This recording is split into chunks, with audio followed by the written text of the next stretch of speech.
Nə edirsən belə? Torpağı daşlardan təmizləyirik də. İstəyirik buranı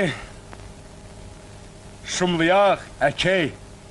Nə məsləhət görürsən də? Məsləhətdir.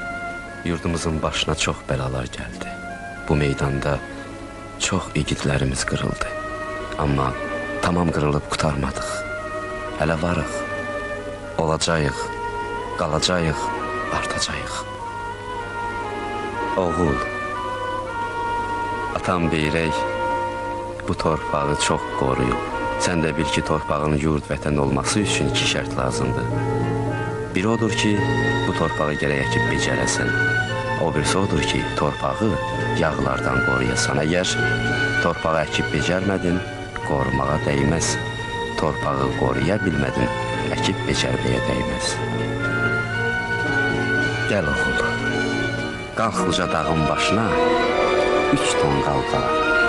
1 tonqal qalayanda elimiz şənliyə toplaşır.